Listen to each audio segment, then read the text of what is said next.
Hello दोस्तों ये है Jammu and Kashmir service selection board का जो रीसेंट एग्जामिनेशन हुआ था जूनियर असिस्टेंट का, उसका क्वेश्चन पेपर इस वीडियो में देखेंगे। कंप्यूटर में किस तरह के क्वेश्चन पूछे गए थे, इंग्लिश में किस तरह के क्वेश्चन पूछे गए थे और जो जनरल नॉलेज जीके है उसमें किस तरह के क्वेश्चन पूछे गए थे और उनके सही आंसर्स क्या है। दोस्तों ये मैंने ऑलरेडी ये वीडियो जो है अपलोड की है। इसमें मैंने ये तीनों वीडियो जो है, तीनों सेक्शन जो है उनको कंबाइन करके आपके लिए एक सिंगल वीडियो बनाई है, ताकि आपका जो आने वाला एग्जाम है उस एग्जामिनेशन में आपको इन क्वेश्चन से हेल्प मिले। दोस्तों वीडियो को लाइक और शेयर करें, साथ में चैनल को सब्सक्राइब करने के साथ साथ बेल आइकन भी जरूर प्रेस करें। तो चलिए जी दोस्तों स्टार्ट करते हैं आज की ये video. What is the relationship between bits and bytes? आपको बताना है इनमें से कौन सी रिलेशन सही है बिट्स और बाइट्स के दरमियान। ऑप्शन है 1 bit is equal to 8 bytes, 1 byte is equal to 8 bits, 1 bit is equal to 4 bytes या फिर 1 byte is equal to 4 bits। तो दोस्तों इसका जो सही आंसर रहेगा वो रहेगा part B, 1 byte is equal to 8 bits। दोस्तों कभी कभी एग्जाम में निबल के बारे में पूछा जाता है, आपको बताना होता है कि 1 निबल जो है ये किसके बराबर है। दोस्तों याद रखें कि 1 निबल जो है ये 4 बिट्स के बराबर होता है। बाकी आपको MB GB इसके बारे में तो सारा पता ही होगा। नेक्स्ट क्वेश्चन जो कंप्यूटर सेक्शन से पूछा गया था, the first super computer developed by the centre for development of advance computing CDAC Pune is. आपको बताना है जो centre for development advancing computing ने पहला सुपर कंप्यूटर बनाया था उसका नाम क्या था। चार ऑप्शन है आपके पास, परम 8000, मेहर 2000, वीरगो 8000 या फिर सागा 220। दोस्तों इसका जो सही आंसर था वो था पार्ट ए, परम 8000। इंडिया का पहला जो सुपर कंप्यूटर है वो बनाया गया था और इसको लॉन्च किया गया था 1991 में। दोस्तों इंडिया में जो परम सुपर कंप्यूटर्स है उसकी एक सीरीज चली है और अभी जो लेटेस्ट मेरी नॉलेज में जो सुपर कंप्यूटर है परम सीरीज का वो है परम शक्ति, जिसकी परफॉर्मेंस स्पीड जो है वो 1.6 पीफ्लॉप्स है, यानी पेटाफ्लॉप जो है उसकी फिलहाल स्पीड है। नेक्स्ट क्वेश्चन है which of the following is the production of Meta platforms incorporation. आपको बताना है इनमें से कौन सा प्लेटफॉर्म मेटा का प्रोडक्ट है। ऑप्शन है आपके पास इंस्टाग्राम, एजर, स्काइप या फिर गिटहब। तो ये तो आप सभी को पता ही होगा, सभी इसके माहिर हैं। तो ये रहेगा पार्ट ए इंस्टाग्राम, और इसके अलावा मेटा का जो प्रोडक्ट है फेसबुक भी है और मेटा का जो प्रोडक्ट है वो व्हाट्सएप भी है। नेक्स्ट क्वेश्चन है which of the following is not an e commerce website. आपको बताना है कि इनमें से कौन सी ई कॉमर्स वेबसाइट नहीं है। चार से आपके पास एजियो, अमेजॉन, फेसबुक या फिर बुक माई शो। कौन सी इनमें से ई कॉमर्स वेबसाइट नहीं है। तो दोस्तों इसका जो सही आंसर रहेगा वो रहेगा पार्ट सी, फेसबुक जो है इनमें से एक ई कॉमर्स वेबसाइट नहीं है, ये एक सोशल मीडिया प्लेटफॉर्म है। बाकी जो एजियो है जियो की एक कंपनी है और अमेजॉन तो आपको पता ही है, बुक माई शो भी आपको पता ही है, ये सारे ई कॉमर्स साइट्स हैं। नेक्स्ट क्वेश्चन है जो कि जनरेशन ऑफ कंप्यूटर में पूछा गया था और जनरेशन ऑफ कंप्यूटर पे हमने पूरी एक वीडियो सीरीज़ बनाई है कंप्यूटर सेक्शन में। इनफैक्ट हमने तमाम टॉपिक्स पे वीडियो बनाई हैं। तो यहाँ पर क्वेश्चन पूछा गया था, आपको मैच लगाना था जनरेशन ऑफ कंप्यूटर और उनमें जो कॉरस्पॉन्डिंग कैरेक्टरिस्टिक्स यानी जो उनमें चेंजेस या फिर डेवलपमेंट्स आई तो वो आपको लगाने थे।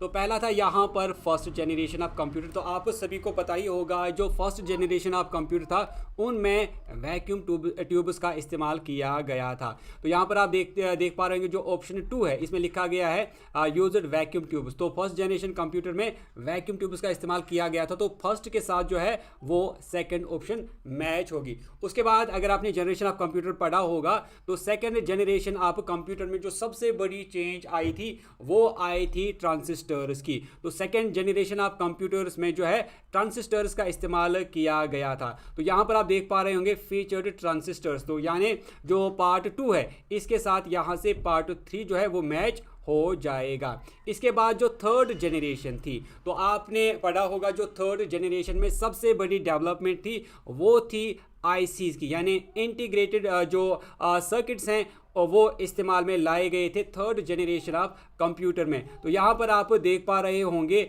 जो आईसी यानी इंटीग्रेटेड सर्किट्स हैं वो पार्ट 5 दिया गया है। तो यहाँ पर थर्ड जनरेशन में आएगा आईसी यानी 5 के साथ ये मैच होता। उसके बाद जो फोर्थ जनरेशन ऑफ कंप्यूटर है इसमें जो सबसे बड़ी चेंज आई थी या फिर लाई गई थी डेवलपमेंट थी वो थी माइक्रो प्रोसेसर्स की।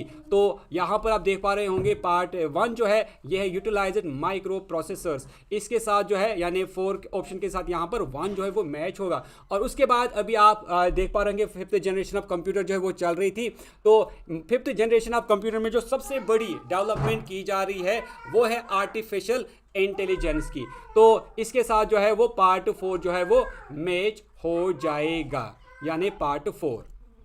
तो इस तरह अगर हम सही आंसर की बात करें तो यहाँ पर जो मैच बनेगा वो बनेगा 1 के साथ 2 मिलेगा, और इसके बाद जो सेकंड है इसके साथ 3 मिलेगा, और जो थर्ड है इसके साथ 5 जो है वो मैच होगा, और 4 जो है इसके साथ 1 मैच होगा, और 5 जो है इसके साथ जो है 4 मिलेगा। तो अगर आप यहाँ पर देख पा रहे होंगे इसका जो सही आंसर बनेगा वो बनेगा पार्ट सी यानी फर्स्ट 2, सेकंड 3, थर्ड 5, फोर्थ 1 और फिफ्थ जो है 4 आएगा। नेक्स्ट क्वेश्चन है consider the following statements about device driver. आपको डिवाइस ड्राइवर के बारे में इंफॉर्मेशन दी गई है, आपको बताना है which of the above statements are correct. तो ऊपर जो ये स्टेटमेंट 4 दिए गए हैं आपको बताना है डिवाइस ड्राइवर के बारे में कौन सा स्टेटमेंट इनमें से सही है, करेक्ट है। तो स्टेटमेंट है आपके पास it is a hardware device that is attached to a computer. तो ऑप्शन जो है it is a hardware device that is attached to a computer, तो ये हार्डवेयर डिवाइस जो है नहीं होता है, तो पहला स्टेटमेंट यहाँ पर गलत रहेगा। इसके बाद it acts as a translator between hardware device and operating system और एप्लीकेशन दैट इट यूज़। तो ये वाला जो स्टेटमेंट है ये सही है। जो डिवाइस ड्राइवर होता है ये एक सॉफ्टवेयर होता है जो कि ट्रांसलेटर के तौर पे काम करता है ऑपरेटिंग सिस्टम और हार्डवेयर डिवाइस के दरमियान। नेक्स्ट है it instructs computer on how to communicate with the device by translating the operating systems instructions into a language that a computer can understand in order to perform a necessary task। तो ये statement जो है ये भी सही statement है। इसके बाद है next examples of device driver, printer driver, display driver, USB driver, sound card driver, motherboard driver, ROM driver etcetera. तो ये स्टेटमेंट जो है ये भी सही है। इस तरह इस क्वेश्चन का जो सही आंसर बनेगा वो बनेगा पार्ट सी यानी सेकंड स्टेटमेंट सही है, थर्ड स्टेटमेंट सही है और फोर्थ स्टेटमेंट भी सही है। नेक्स्ट क्वेश्चन है which of the following is an example of internal hardware devices. आपको बताना है कि इनमें से कौन सी इंटरनल हार्डवेयर डिवाइस की एग्जाम्पल है। ऑप्शंस हैं video card, touch pad, webcam या फिर माइक्रोफोन। तो दोस्तों इसका जो सही आंसर रहेगा वो रहेगा पार्ट ए। वीडियो कार्ड जो है ये एक इंटरनल हार्डवेयर डिवाइस है। बाकी टच पैड भी आप बाहर से देख पा रहे होंगे, बाहर ये लगा होता है, वेबकैम भी बाहर ही होता है और माइक्रोफोन भी जो है बाहर ही रहता है। लेकिन जो वीडियो कार्ड है ये अंदर सीपीयू में लगा होता है। नेक्स्ट क्वेश्चन है direct memory access DMA controller is a feature with in the computer that. आपको बताना है जो DMA कंट्रोलर है ये एक फीचर है कंप्यूटर में, और आपको बताना है कि ये फीचर से क्या होता है। चार ऑप्शन आपके पास transfers the data in the main memory without intervention of CPU की इंटरवेंशन के बगैर जो डेटा है वो मेमोरी में ट्रांसफ़र होता है। Coordinates communication between the computer and the network devices, provides a graphical interface for managing system resources, manages the CPU's clock speed and temperature। तो दोस्तों इसका जो सही आंसर है वो है part A, transfers the data to the main memory without intervention of CPU। Next question पूछा गया था which of the following is not a real time operating system. आपको बताना था कि इनमें से रियल टाइम ऑपरेटिंग सिस्टम कौन सा नहीं है। ऑप्शन है आपके पास RT Linux, Palm OS, QNX या फिर VxWorks। तो दोस्तों इसका जो सही आंसर है वो रहेगा पार्ट बी, Palm OS जो है ये एक रियल टाइम ऑपरेटिंग सिस्टम नहीं है। आपके लिए एक छोटा सा क्वेश्चन आपको नीचे कमेंट सेक्शन में लिख के बताना है जो रियल टाइम ऑपरेटिंग सिस्टम है ये क्या होता है, क्या फीचर रहता है रियल टाइम ऑपरेटिंग सिस्टम का। नेक्स्ट क्वेश्चन है मैच लिस्ट 1 विद लिस्ट 2। तो आपको यहाँ पर शॉर्टकट कीज दी गई हैं और आपको बताना है कि कौन सी ऑप्शन किस शॉर्टकट की के साथ मिलेगी। तो चार ऑप्शन आपके पास। तो जो पहली ऑप्शन है, हालांकि चारों जो ऑप्शंस हैं ये बहुत ही इजी हैं। रिप्लेस के लिए आप Ctrl+H का इस्तेमाल करते हैं। इसी तरह जब हम हाइपरलिंक की बात करते हैं तो इसके लिए आप Ctrl+K का इस्तेमाल करते हैं। अगर हम पेस्ट की बात करते हैं तो ये तो सभी को पता ही होगा, तो इसके लिए आप Ctrl+V का इस्तेमाल करते हैं। और कट के लिए आप Ctrl+X का इस्तेमाल करते हैं। यानी जब हम आंसर देखते हैं तो जो पहला है इसके साथ 2 मिलेगा, और जो दूसरा है इसके साथ जो है वो 1 मिलेगा, और जो तीसरा है इसके साथ जो है वो 4 मिलेगा, और जो चौथा है यानी कट वाला इसके साथ जो है वो 3 मिलेगा। यानी 1 2 1 के साथ जो है वो 2 मिलेगा, और 2 के साथ जो है वो 1 मिलेगा, 3 के साथ जो है वो 4 मिलेगा, और 4 के साथ जो है वो 3 मिलेगा। यानी पार्ट सी जो है इसका सही आंसर बनेगा। नेक्स्ट क्वेश्चन है which of the following is a primary feature of Microsoft Access. आपको बताना है माइक्रोसॉफ्ट एक्सेस का जो अहम फीचर है, प्राइमरी फीचर है, वो इनमें से क्या है। चार ऑप्शन आपके पास। It is a web development framework that manages web application, web services and websites. तो ये जो है ये सही नहीं है। It is a separate sheet application that can capture, display and manipulate data. तो ये ऑप्शन जो है ये भी सही नहीं है। इसके बाद जो है it is a graphic design software to create, edit and manipulate digital images. तो ये जो है ये गलत है। It is a database management system used for creating, managing and querying database. तो ये जो ऑप्शन है ये भी सही है। तो इस तरह जो इसका सही आंसर बनेगा वो पार्ट डी बनेगा, यानी it is a database management system used for creating, managing and querying database. Next question है मैच लिस्ट 1 विथ लिस्ट 2। तो यहाँ पर आपको शॉर्टकट कीज़ दी गई हैं और उनकी जो फंक्शन है वो दी गई है। ये जो कीज़ दी गई हैं शॉर्टकट कीज़ और उनकी फंक्शन ये पावर पॉइंट से है। और यहाँ पर जब हम F5 की बात करते हैं तो F5 जो है ये आपकी प्रेजेंटेशन को फ्रॉम बिगिनिंग जो है स्टार्ट करता है, यानी 1 के साथ जो है वो 1 मैच होगा। इसके बाद जो शिफ्ट F5 है इससे आप जो है अपनी प्रेजेंटेशन को करंट स्लाइड से जो है वो स्टार्ट करते हैं, तो इसके साथ जो है वो 2 ही मैच होगा। इसके बाद जो ऑल्ट F5 है इससे आप अपनी प्रेजेंटेशन को प्रेजेंटर व्यू में स्टार्ट करते हैं, तो 3 के साथ जो है वो 3 ही मिलेगा। और इस एस्केप जो है इससे आप अपनी प्रेजेंटेशन को एंड करते हैं, यानी 4 के साथ जो है वो 4 ही मिलेगा। इस तरह इसका जो सही आंसर बनेगा वो बनेगा पार्ट ए, यानी 1 के साथ 1, 2 के साथ 2, 3 के साथ 3 और 4 के साथ 4। नेक्स्ट क्वेश्चन रहेगा which of the following statement about MS power point slide master feature is not true. आपको बताना है MS पावर पॉइंट के स्लाइड मास्टर फीचर में से इनमें से कौन सा ऑप्शन सही नहीं है। तो 4 ऑप्शन जो हैं आपके पास, मैं आपको डायरेक्ट यहाँ पर आंसर बताना चाहूँगा। तो ये रहेगा part C, slide master can not be used to modify the front and the background of slides. इसके बाद क्वेश्चन लास्ट रहेगा कंप्यूटर सेक्शन से। क्वेश्चन है which of the following statement about email protocol and services is not true. आपको बताना है इनमें से कौन सा वो प्रोटोकॉल है जो कि ईमेल प्रोटोकॉल से रिलेटेड है और जो सही नहीं है। तो इसका जो सही आंसर रहेगा मैं डायरेक्ट बताऊंगा, तो वो है पार्ट ए, यानी POP3 enables users to access their email message directly on the server without downloading them. After returning from South Africa, Gandhiji launched his first successful satyagrah in। आपको बताना था कि जब गांधी जी साउथ अफ्रीका से वापस आए तो उन्होंने अपना पहला सक्सेसफुल सत्याग्रह कहाँ पर किया था। तो 4 ऑप्शन आपके पास, चोरा चोरी, चंपारण, बरदौली या फिर डांडी। तो इसका जो सही आंसर था दोस्तों वो था पार्ट बी, चंपारण सत्याग्रह, और ये 1917 में गांधी जी ने स्टार्ट किया। तो चलिए जी दोस्तों देखते हैं नेक्स्ट क्वेश्चन।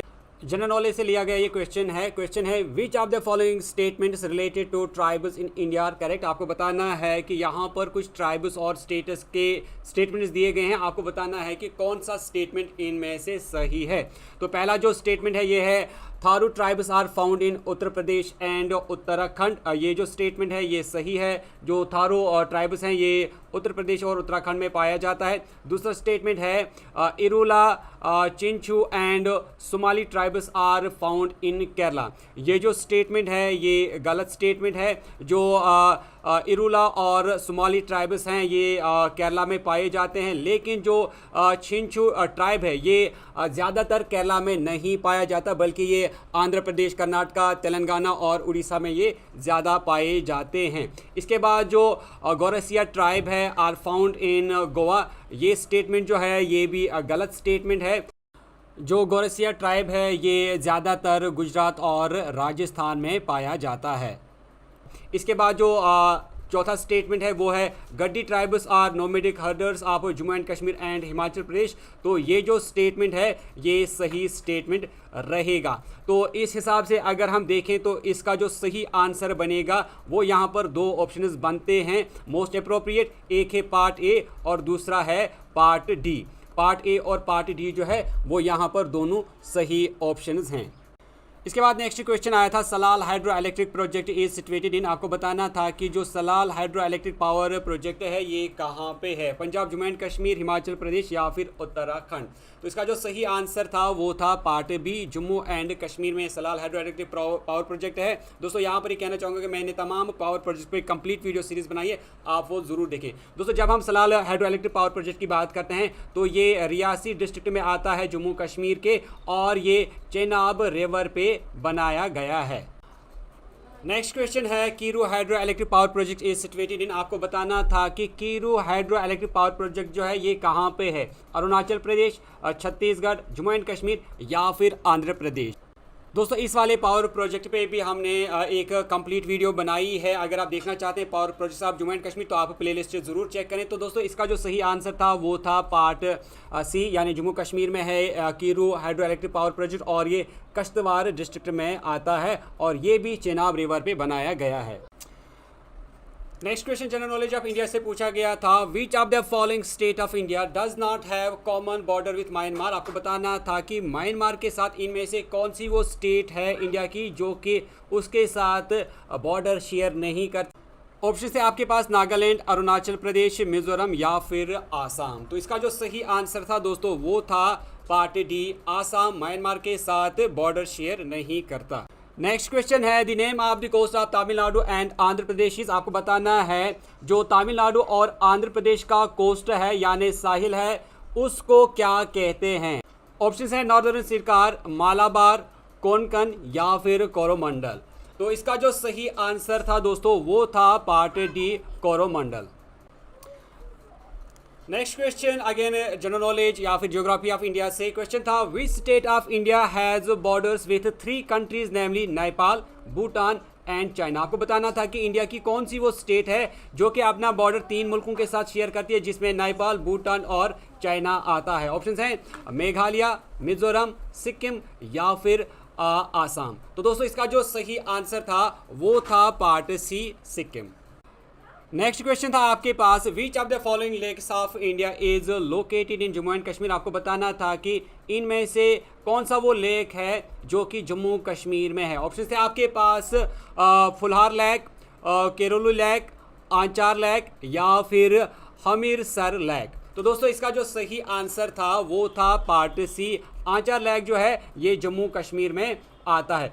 दोस्तों अगर हम फुलर लेक की बात करते हैं तो ये उत्तर प्रदेश में है। अगर हम कुलेरू लेक की बात करते हैं तो कुलेरू लेक जो है ये आंध्र प्रदेश में आता है, और अगर हम हमीरसर लेक की बात करते हैं तो ये गुजरात में आता है। दोस्तों अब आप बताइए कि आंचार लेक जम्मू कश्मीर के किस डिस्ट्रिक्ट में आता है। मैंने lakes and rivers of Jammu and Kashmir पे पूरे वीडियो सीरीज़ बनाई है, आप वो ज़रूर चेक करें। नेक्स्ट क्वेश्चन है जोजिला पास कनेक्ट्स। आपको बताना है कि जोजिला पास जो है ये किन 2 जगहों को आपस में कनेक्ट करता है। ऑप्शंस हैं Leh and Kargil, Leh and Srinagar, Kashmir and Tibet, Nepal and Tibet. तो दोस्तों इसका जो सही आंसर रहेगा वो रहेगा part B, Leh and Srinagar. दोस्तों यहाँ पर ये कहना चाहूँगा कि मैंने रोड्स एंड ट्रांसपोर्ट कम्युनिकेशन पर एक पूरी वीडियो सीरीज़ बनाई है जिसमें हमने जोजिला या जितने भी इंपॉर्टेंट माउंटेन पासेस या फिर हाईवेज हैं उन पे वीडियोस बनाई हैं, तो आप ज़रूर चेक करें। नेक्स्ट क्वेश्चन रहेगा which of the following states has the longest coast line in India. आपको बताना है कि इंडिया की कौन सी वो स्टेट है जिसकी सबसे लंबी कोस्ट लाइन यानी साहिली किनारा है। ऑप्शंस हैं गुजरात, महाराष्ट्र, तमिलनाडु या फिर उड़ीसा। दोस्तों ये क्वेश्चन जो है ये 1000 बार अभी तक पूछा गया होगा, तो इसका जो सही आंसर रहेगा दोस्तों वो रहेगा पार्ट ए गुजरात। दोस्तों अगर हम गुजरात की कोस्ट लाइन की बात करते हैं तो ये तकरीबन 1600 किलोमीटर लंबी है। तो दोस्तों अब आपके लिए एक छोटा सा क्वेश्चन, आप मुझे नीचे कमेंट सेक्शन में बताइए कि इंडिया की सेकंड लार्जेस्ट कोस्ट लाइन किस स्टेट की है। नेक्स्ट क्वेश्चन है the northern most place of India Indira Col is situated in. आपको बताना है जो इंदिरा कोल है जो कि नॉर्दर्न मोस्ट प्लेस है इंडिया की, ये कहाँ पर सिचुएटेड है। ऑप्शंस हैं जम्मू एंड कश्मीर, लद्दाख, हिमाचल प्रदेश या फिर अरुणाचल प्रदेश। तो दोस्तों इसका जो सही आंसर रहेगा वो रहेगा पार्ट बी, लद्दाख में है इंदिरा कोल। दोस्तों अब आपके लिए एक छोटा सा क्वेश्चन, अगर नॉर्दर्न मोस्ट प्लेस इंडिया की इंदिरा कोल है तो आप बताइए कि साउदर्न मोस्ट पॉइंट जो इंडिया का है वो कौन सा है। नेक्स्ट क्वेश्चन है जो कि आर्ट एंड कल्चर से पूछा गया है, Kashida is a type of embroidery that is famous in which of Indian state. आपको बताना है कि कशीदा जो कि एक एम्ब्रॉयडरी का एक किस्म है, टाइप है जो कि बहुत ही मशहूर है, किस स्टेट में ये पाया जाता है, कहाँ का ये फेमस आर्ट है। तो ऑप्शंस हैं पंजाब, वेस्ट बंगाल, जम्मू एंड कश्मीर या फिर राजस्थान। तो दोस्तों इसका जो सही आंसर था वो था part C, Jammu Kashmir. Next question है जो कि again art culture folk dance से लिया गया है, जम्मू कश्मीर के क्वेश्चन है which of the following is not a folk dance belonging to union territory of Jammu and Kashmir. आपको बताना है इनमें से कौन सा वो फोक डांस है जो कि जम्मू कश्मीर यूटी से बिलोंग नहीं करता। ऑप्शन है दमहा, हफीजा, रोफ या फिर डांगी। तो दोस्तों इसका जो सही आंसर रहेगा वो रहेगा पार्ट डी, डांगी। दोस्तों याद रखें कि मैंने फोक डांसेस एंड कल्चर पे जम्मू कश्मीर के पूरी वीडियो सीरीज़ बनाई है, आप वीडियो लिस्ट ज़रूर चेक करें। मैंने तमाम फोक डांसेस पे जो है कंप्लीट वीडियो सीरीज़ बनाई है। दोस्तों जो डेंगी फोक डांस है ये गुजरात से बिलोंग करता है और ये डेंगी ट्राइब जो कि गुजरात की है वो परफॉर्म करते हैं। नेक्स्ट क्वेश्चन है which of the following is not among the principal language of Jammu and Kashmir. आपको बताना है कि इनमें से कौन सी वो लैंग्वेज है जम्मू कश्मीर की जो कि प्रिंसिपल लैंग्वेज नहीं है, यानी यहाँ की जो मेन लैंग्वेज है वो नहीं है। ऑप्शंस हैं उर्दू, गोजरी, कोशुर या फिर मोनपा। तो दोस्तों जब हम इन लैंग्वेजेस की बात करते हैं तो उर्दू भी यहाँ पर बोली जाती है, गोजरी भी यहाँ पर बोली जाती है और कोशुर यानी कश्मीरी भी यहाँ पर बोली जाती है, लेकिन जो मोनपा है वो यहाँ पर नहीं बोली जाती। ये जो लैंग्वेज है ये अरुणाचल प्रदेश में बोली जाती है। नेक्स्ट क्वेश्चन है which is the deepest lake in Jammu and Kashmir. आपको बताना है कि जम्मू कश्मीर में कौन सा सबसे डीपेस्ट यानी गहरा लेक है। ऑप्शंस हैं वुलर लेक, निगीन लेक, मानसा लेक या फिर मानसबल लेक। तो दोस्तों इसका जो सही आंसर है वो रहेगा पार्ट डी, मानसबल लेक। दोस्तों जैसा मैंने पहले ही कहा कि मैंने lakes and rivers of Jammu Kashmir पे पूरी वीडियो सीरीज़ बनाई है जिसमें हमने मानसबल लेक के बारे में भी आपको पूरी इन्फॉर्मेशन बताई है। और मानसबल लेक जो है ये जम्मू कश्मीर का सबसे डीपेस्ट यानी गहरा लेक है जो कि गांदरबल डिस्ट्रिक्ट में आता है और यहाँ पर मानसबल के करीब एक बहुत ही मशहूर और पुराना एक मंदिर भी है। नेक्स्ट क्वेश्चन है the union territory of Jammu and Kashmir came into existence on. आपको बताना है Jammu Kashmir as union territory कब वजूद में आई। तो चार ऑप्शन आपके पास 31 अगस्त 2019, 31 अक्टूबर 2019, 31 दिसंबर 2019 या फिर 31 जुलाई 2019। तो दोस्तों ये क्वेश्चन जो है हमने J&K रीऑर्गेनाइजेशन एक्ट में डिस्कस किया है, जब मैंने उस पर कंप्लीट वीडियो सीरीज़ बनाई है। तो इसका जो सही आंसर रहेगा दोस्तों वो रहेगा पार्ट बी, 31 अक्टूबर 2019। और हाल ही में कुछ दिन पहले हमने आपसे ये क्वेश्चन जो है फेसबुक पे पूछा था। नेक्स्ट क्वेश्चन है dash is the coldest inhabited place in India. आपको बताना है इंडिया की सबसे सर्द तरीन जगह कौन सी है जहां पर लोग रहते हैं। ऑप्शंस हैं रियासी, द्रास, अनंतनाग या फिर गुलमर्ग। तो ये तो तकरीबन सभी को पता ही होगा। तो इसका जो सही आंसर है वो है पार्ट बी, द्रास। दोस्तों आपके लिए एक छोटा सा क्वेश्चन, आप मुझे बताइए कि कोल्ड डेजर्ट ऑफ इंडिया किस जगह को कहा जाता है। नीचे कमेंट सेक्शन में आंसर ज़रूर लिखें। नेक्स्ट क्वेश्चन है India's longest road tunnel is, आपको बताना है कि इंडिया की सबसे लंबी रोड टनल कौन सी है। ऑप्शन है आपके पास श्यामा प्रसाद मुखर्जी टनल, अटल टनल, कोठीराम टनल या फिर बानीहाल काजीगुंड रोड टनल। दोस्तों जैसे मैंने पहले ही कहा कि मैंने ट्रांसपोर्ट एंड कम्युनिकेशन पे पूरी वीडियो सीरीज़ बनाई है जिसमें हमने तमाम टनल्स के बारे में बात की है, जिसमें हमने काजीगुंड टनल की भी बात की है और जोजिला टनल की भी बात की है और श्यामा प्रसाद मुखर्जी टनल की भी बात की है। तो इंडिया की जो लॉन्गेस्ट टनल है वो है डॉक्टर श्यामा प्रसाद मुखर्जी टनल, जिसको चिनानी नासिक टनल भी कहा जाता है। इसकी जो लेंथ है वो 9.28 किलोमीटर है और जो अटल टनल है उसकी जो लेंथ है वो 9.02 किलोमीटर्स की है। नेक्स्ट क्वेश्चन है which town in Jammu and Kashmir is also known as apple town. आपको बताना है कि जम्मू कश्मीर में किस जगह को बोला जाता है एप्पल टाउन। तो ऑप्शन है आपके पास सोपोर, शुपियन, जम्मू या फिर पहलगाम। दोस्तों ये क्वेश्चन जो है ये कई बच्चों को कंफ्यूज करेगा। इनफैक्ट इससे पहले भी ये कंफ्यूजन वाला क्वेश्चन जो है वो पूछा गया था। कुछ बच्चे इसका आंसर जो है वो सोपोर लिखते हैं और कुछ बच्चे जो इसका आंसर शुपियन लिखते हैं, लेकिन दोस्तों इसका जो सही आंसर रहेगा वो रहेगा पार्ट ए, जो कि है सोपोर को एप्पल टाउन ऑफ कश्मीर कहा जाता है। नेक्स्ट क्वेश्चन है which ruler labelled Kashmir as paradise of earth. आपको बताना है वो कौन सा बादशाह था जिसने कश्मीर को पैराडाइज ऑफ अर्थ कहा, यानी ज़मीन का जन्नत कहा है। चार ऑप्शन आपके पास जहांगीर, औरंगजेब, अशोका या फिर शाहजहां।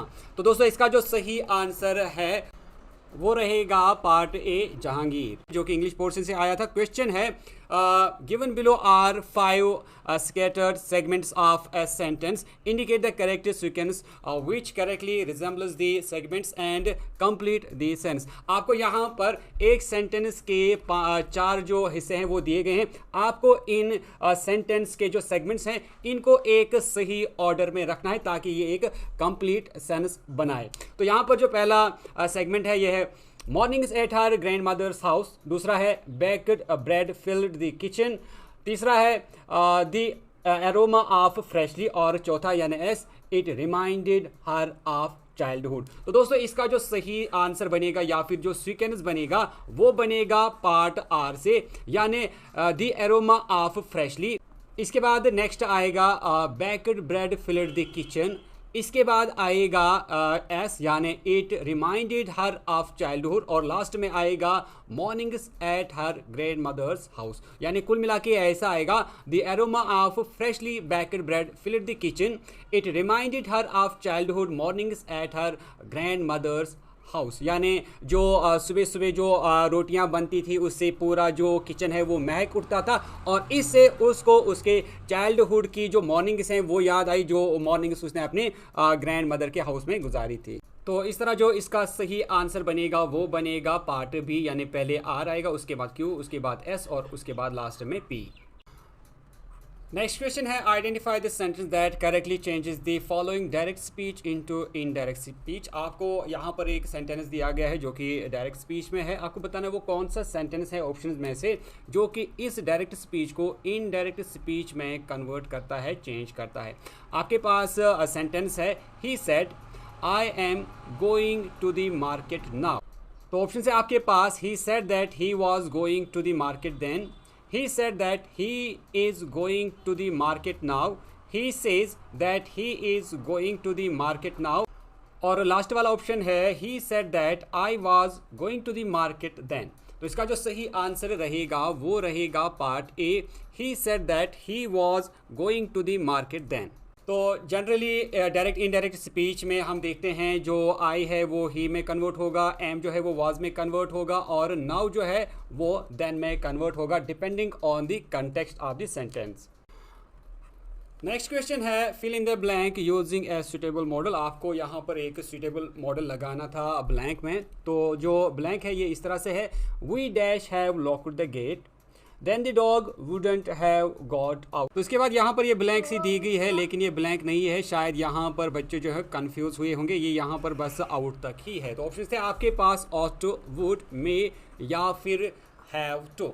तो दोस्तों इसका जो सही आंसर रहेगा वो रहेगा part A, we ought to have locked the gate. दोस्तों जब हम ऑट टू की बात करते हैं तो ये एक ऑब्लिगेशन या फिर ड्यूटी यहाँ पर जो है एक्सप्रेस करता है, या रिकमेंडेशन या फिर करेक्टनेस जो है वो यहाँ पर रेफर ऑट टू करता है। नेक्स्ट क्वेश्चन है, fill in the blank using suitable article. When no article is required select no article among the given options. तो यहाँ पर लिखा गया है कि आपको सुटेबल आर्टिकल लगाना है ब्लैंक में, और अगर आपको लगता है कि कोई भी आर्टिकल ज़रूरत नहीं है तो आप नो आर्टिकल चूज़ करेंगे। लेकिन अनफॉर्चुनेटली इसमें नो आर्टिकल का जो ऑप्शन है वो यहाँ पर कहीं नहीं दिया गया है। तो फिलहाल मैं ये कहूँगा कि यहाँ पर ये थोड़ी सी मिस्टेक है। फिलहाल हम सेंटेंस को पढ़ते हैं। सेंटेंस है, Sudha is studying in dash Canadian university. From there it will take her dash hour for her to reach the airport. तो जो ऑप्शंस आपके पास है एन, ए या फिर ए और एन। तो दोस्तों इसका जो सही आंसर रहेगा इनमें से वो रहेगा part D, a and an. क्योंकि दोस्तों यहाँ पर आपको पता ही है कि जो कैनेडियन यूनिवर्सिटी है ये एक ऑर्डिनरी या फिर आप कहेंगे एक कॉमन नाउन है, कोई पर्टिकुलर चीज़ नहीं है। कनाडा में तो बहुत सारी यूनिवर्सिटीज़ होंगी, तो उन यूनिवर्सिटी में किसी भी एक यूनिवर्सिटी की ये बात की जा रही है जो कि आपको पता नहीं है। तो ये एक कॉमन नाउन है, इसलिए यहाँ पर ए आएगा, यानी ए कैनेडियन यूनिवर्सिटी। एंड आगे लिखा गया from there it will take dash hour for her to reach. तो यहाँ पर लगेगा एन आर, क्योंकि यहाँ पर जो आर है वो वॉवेल साउंड प्रोवाइड करता है। तो इस तरह जो आंसर बनेगा वो बनेगा ए और एन। इसके बाद जो नेक्स्ट क्वेश्चन था वो एक पैराग्राफ था, आपको पैराग्राफ पढ़ना था और पैराग्राफ में से ही आपको नीचे दिए गए जो क्वेश्चंस हैं इसके बाद वाले उनके आंसर्स लिखने थे। तो ये पैराग्राफ आपने देखा, इसके बाद ये क्वेश्चंस आप देख पा रहे होंगे। तो जो पहला क्वेश्चन पूछा गया था ये था, pick out the correct meaning of the given idiom phrase. तो यहाँ पर एक पैराग्राफ में से ये ईडियम फ्रेज लिया गया है, ए पीस ऑफ केक। तो आपको बताना था कि इसका जो करेक्ट मीनिंग है अकॉर्डिंग टू दिस या with context of this paragraph इसका क्या मीनिंग रहेगा। तो यहाँ पर लिखा गया है, ये आप देख पा रहे होंगे, a piece of cake, climbing this hill will be a piece of cake. तो पीस ऑफ केक का यहाँ पर क्या मतलब निकलता है। तो इसका जो सही आंसर था वो था पार्ट सी, फैसल टास्क, यानी बहुत ही आसान सा टास्क। क्योंकि जब आप इस पैराग्राफ की लाइंस पढ़ते हैं तो यहाँ पर लिखा गया है, we started climbing and despite the incline it was easier than we had expected. यानी जो उन्होंने एक्सपेक्ट किया था उस एक्सपेक्टेशन से ये ज़्यादा ईजियर था। इसीलिए यहाँ पर पीस ऑफ केक का जो मीनिंग निकलता है वो निकलता है ए फैसल टास्क, यानी बहुत ही आसान सा काम। इसके बाद जो नेक्स्ट क्वेश्चन आया था इसी पैराग्राफ में से, which of the following pronouns is not used in the above paragraph. आपको यहाँ पर बताया गया है कि इस पैराग्राफ में से इनमें से वो कौन सा वर्ड है जो पैराग्राफ में नहीं आया है, वी, दे, आर या फिर शी। तो जब आप इस पैराग्राफ को देखते हैं तो यहाँ पर आप देख पा रहे होंगे वी भी आया है, आवर भी आया है, दे भी आया है और आवर भी आया है, लेकिन यहाँ पर इस पैराग्राफ में शी वर्ड का इस्तेमाल नहीं किया गया है। तो इसलिए इसका जो आंसर रहेगा वो रहेगा पार्ट डी, यानी शी। इसके बाद नेक्स्ट क्वेश्चन आया था, which of the following is homonym और होमोफोन्स। तो आपको बताना था कि जो नीचे वर्ड्स दिए गए हैं इनमें से कौन सा होमोनिम है या फिर होमोफोन है। चार ऑप्शन आपके पास, बैग्स, अक्रॉस, हेयर या फिर वेव। तो दोस्तों इसका जो सही आंसर था वो था पार्ट सी। इनमें से जो होमोनिम या फिर होमोफोन है वो है हेयर। दोस्तों पहले मैं बात करूंगा बैग की, तो बैग का कोई होमोनिम या फिर होमोफोन नहीं है, इसी तरह क्रॉस का भी नहीं है और वेव का भी नहीं है। लेकिन जब आप वर्ड हेयर की बात करते हैं तो इसका जो होमोनिम या फिर होमोफोन वो हेयर भी है, या दूसरा जो है वो हेयर है, या तीसरा जो है वो हेयर है।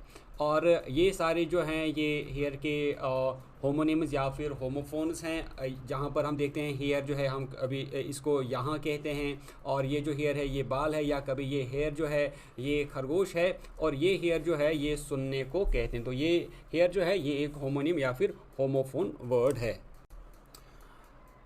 नेक्स्ट क्वेश्चन है, select the sentence with correct punctuation. आपको बताना था कि इनमें से कौन सा वो सेंटेंस है जिसकी पंक्चुएशन करेक्ट है, सही है। तो यहाँ पर जो सेंटेंस आया था ये था, Jaya said they were getting ready excited and were shouting come on.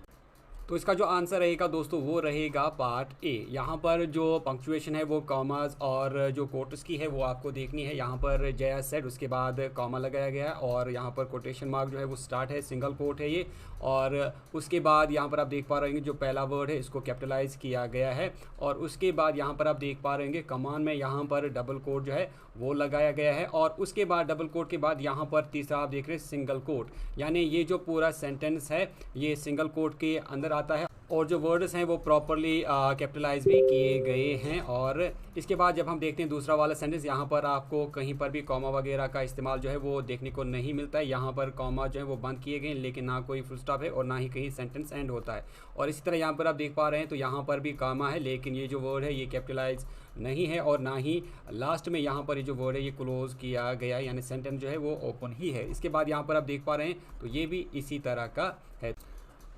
Next question था select the synonym of the word Gallant. आपको बताना था जो वर्ड गैलेंट है इसका सिनोनिम क्या है। सिनोनिम मतलब जो सिमिलर मीनिंग प्रोवाइड करता है।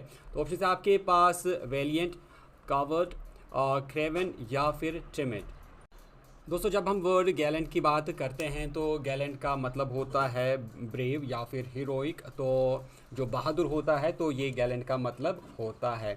तो अगर हम कावर्ड वर्ड की बात करते हैं तो आप सभी को पता ही होता है कावर्ड बोलते हैं जो बुज़दिल हो, जिसमें हिम्मत ना हो।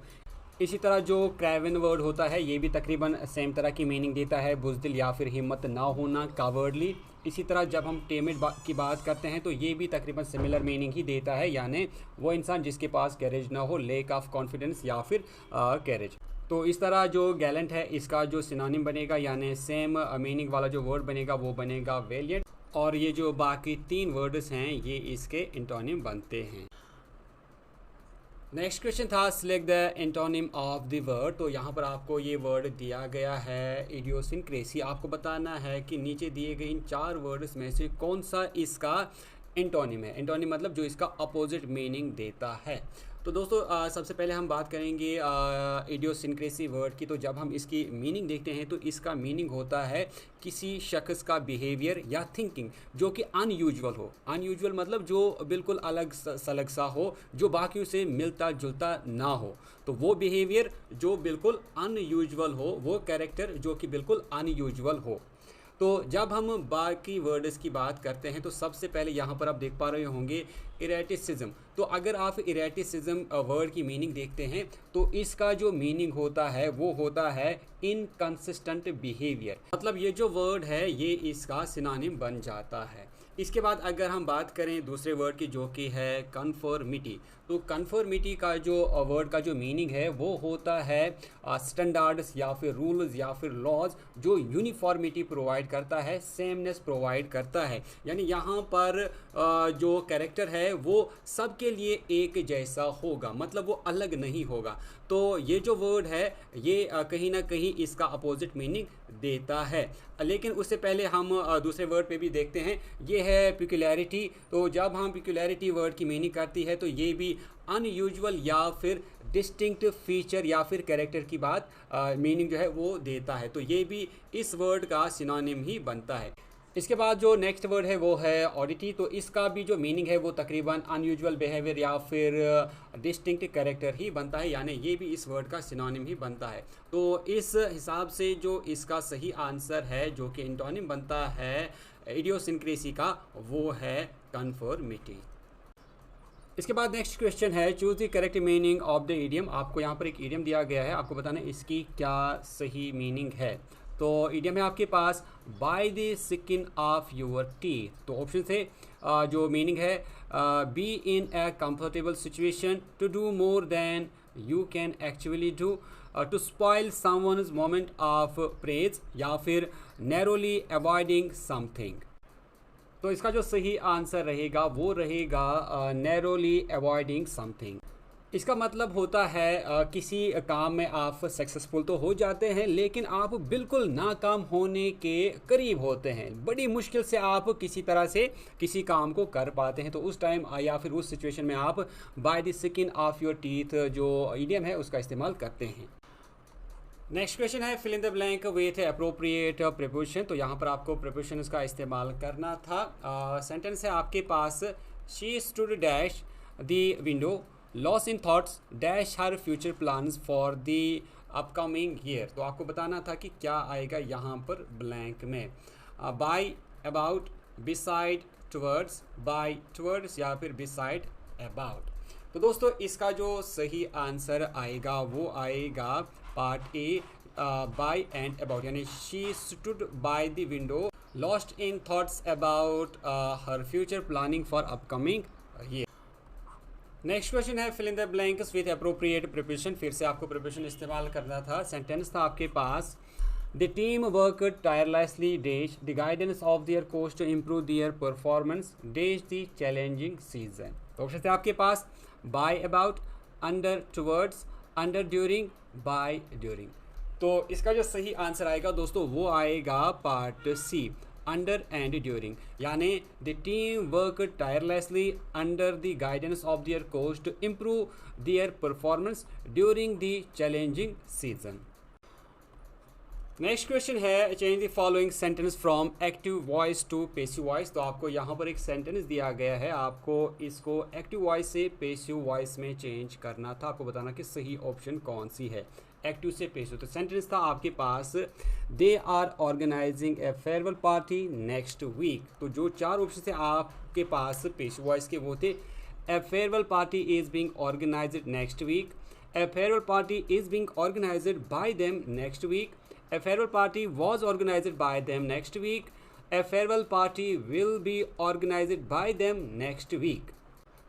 तो दोस्तों इसका जो सही आंसर रहेगा वो रहेगा नहीं, मैं ये नहीं बताता हूँ, बहुत ही आसान सा आंसर रहेगा इसका आंसर जो है वो आप ही नीचे कमेंट सेक्शन में लिख कर बताएंगे। तो दोस्तों ये थे इंग्लिश से रिलेटेड इस वाले क्वेश्चन पेपर में कुछ क्वेश्चंस। उम्मीद करता हूँ कि वीडियो आपको अच्छी लगी होगी। अगर वीडियो अच्छी लगी तो वीडियो को लाइक करें, शेयर करें, साथ में चैनल को सब्सक्राइब करने के साथ साथ बेल आइकन भी ज़रूर प्रेस करें। दोस्तों इसके बाद हम आपके लिए रीजनिंग से रिलेटेड क्वेश्चन लाएंगे जो कि कल के इस एग्जामिनेशन पेपर में पूछे गए थे। फिलहाल के लिए मैं ये वीडियो यहीं करता हूँ एंड, लेकिन लास्ट में फिर से वही रिक्वेस्ट करना चाहूँगा कि अगर आप इसी तरह डेली वीडियोज़, अपडेट्स और नोटिफिकेशंस पाना चाहते हैं तो चैनल को आप ज़रूर सब्सक्राइब करें और बेल आइकन भी आप ज़रूर प्रेस करें। बेल आइकन आप दबाना ना भूलें। मिलते हैं नेक्स्ट वीडियो में। Take care everyone.